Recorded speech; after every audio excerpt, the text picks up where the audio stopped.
কোন কারণে আমার এই ঝামেলাপূর্ণ রাস্তায় আসার দরকার? আমার কোনো দরকার ছিল না। আমি আমার নিজেরটা বলছি, কালাম ভাই তার নিজেরটা বলুক। কোন কারণে এই রক্ত পিচ্ছিল পথে এই মানুষের ঝামেলাপূর্ণ জায়গায় আসা লাগবে বলেন? আল্লাহ আমার যা দিয়েছে, আমার বাবার যা আছে, আমি মরণ পর্যন্ত যদি আরামে থাকতে চাই কোনো অসুবিধা নেই। কোন কারণে আমার এই রক্ত পিচ্ছিল পথে মানুষের এই গালি গালাজ অপমান অপদস্থের পথে আসা লাগবে? আমি দেখতে পাচ্ছি এই রাস্তাগুলোই না আসলে যারা আছে এরা একটাও এই রাস্তা ঠিক রাখবে না, রাস্তাও খেয়ে ফেলবে। এ কারণে আমাদের আশা লাগছে। আর এইটাকে এখন কেউ বলছে যে না এরা রাজনীতি করছে, এটা ধর্ম ব্যবসা করছে। আমারটা যদি ধর্ম ব্যবসা হয় আপনারটা কি বলেন? আমার এটা যদি ধর্ম ব্যবসা হয় আপনারটা কি আপনি বলেন? আজ এই জায়গাগুলোতে যাবার জন্য ইসলামপন্থী যারা তারা যদি চেষ্টা করে, যদি কেউ খারাপ মনে করেন যায় এদের রাজনীতি করার শখ, এদেরও চেয়ারের লোভ, এরা চেয়ারে যেতে চায় আপনার মতো 620টা বাড়ি বানানোর জন্য না, এরা যেতে চায় এই দেশের মানুষের ভাগ্য উন্নয়ন করার জন্য। এদের যদি এরকম শখ থাকে যে আমি 620টা বাড়ি বানাবো, একটাও ভোট দেবে না। এ রাজশাহীতে নদী নেই, কি নাম কি পদ্মা, পদ্মায় যে স্রোত চলে, আমি আর আবুল কালাম আজাদ সাহেব যদি বলি এই স্রোত বন্ধ হয়ে যা, সূরা ফাতিহা পড়ে ফু দিয়ে দিলাম, হবে? আবুল কালাম আজাদ আর আমির হামজান আমাদের বাবারা আসলেও হবে না। কাবা শরীফের ইমাম এনে কাজ করেন তাও হবে না। এই স্রোত বন্ধ করার জন্য প্রাচীর দেওয়া লাগবে, বাঁধ দেওয়া লাগবে, প্রতিবন্ধকতা সৃষ্টি করা লাগবে। এটা বুঝেছেন? এটা বুঝেছেন? 500 অন্যায় কাজ চলছে এই দেশে, এখনো পর্যন্ত একটাও বন্ধ করার জন্য সে বাধা প্রাচীর নেই, বাঁধ নেই। এমনকি আমরা যে এখানে শক্তিশালী হয়ে দাঁড়াবো সেই পর্যায়ে এখনো যেতে পারিনি। আমরা উত্তম হলাম কি দিয়ে? এই দুইটা করার পরে অতুমিনুনা বিল্লাহ, যারা আল্লাহর উপরে ঈমান আনে, এগুলোর 3 নম্বরে আমরা ওইটা নিয়ে বসে আছি। আল্লাহ তুমি একজন আছো, তা আল্লাহ একজন আছো এ কথা তো আবু জেহেলও বলতো। কি আপনি কি মনে করেন যে আবু জেহেল কোনদিন বলে না যে আল্লাহ একজন আছে? না, ও প্রতিদিন বলতো। কাবা শরীফে বদরের ময়দানে যাওয়ার আগে কাবার গিলাফ ধরে বলছে আল্লাহ তুমি একজন আছো আমি জানি। আজকে মুহাম্মদের বিরুদ্ধে অস্ত্র নিয়ে যাচ্ছি যুদ্ধ করার জন্য বদরের ময়দানে, সত্যের পক্ষে যে আছে তাকে তুমি বিজয় দিও। ওর দোয়াও কবুল হই, কারণ ও তো সত্যের পক্ষে ছিল। বলেন বলেন। তা আপনি যদি মনে করেন প্রথম দুইটা তা'মুরুনা বিল মারুফ নেই, তানহাউনা আনিল মুনকার নেই, তুমিনুনা বিল্লাহ করে বসে আছেন, প্রথম দুইটা মানা লাগবে না? আমরা যে শ্রেষ্ঠ, এই শ্রেষ্ঠত্বের কারণ এইগুলো।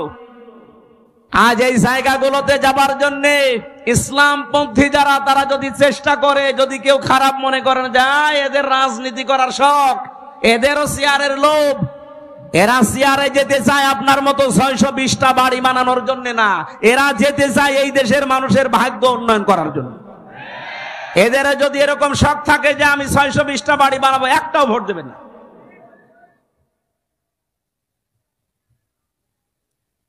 কোন কারণে আমার এই ঝামেলাপূর্ণ রাস্তায় আসার দরকার? আমার কোনো দরকার ছিল না। আমি আমার নিজেরটা বলছি, কালাম ভাই তার নিজেরটা বলুক।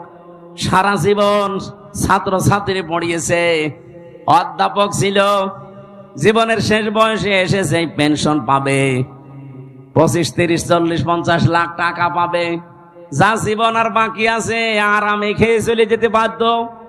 কোন কারণে এই রক্ত পিচ্ছিল পথে এই মানুষের ঝামেলাপূর্ণ জায়গায় আসা লাগবে বলেন? আল্লাহ আমার যা দিয়েছে, আমার বাবার যা আছে, আমি মরণ পর্যন্ত যদি আরামে থাকতে চাই কোনো অসুবিধা নেই। কোন কারণে আমার এই রক্ত পিচ্ছিল পথে মানুষের এই গালি গালাজ অপমান অপদস্থের পথে আসা লাগবে? আমি দেখতে পাচ্ছি এই রাস্তাগুলোই না আসলে যারা আছে এরা একটাও এই রাস্তা ঠিক রাখবে না, রাস্তাও খেয়ে ফেলবে। ইয়া বাতিলা তা'বুদিশ শাইতানা ইন্নাশ শাইতানা কানা লির-রহমানি আসিয়া।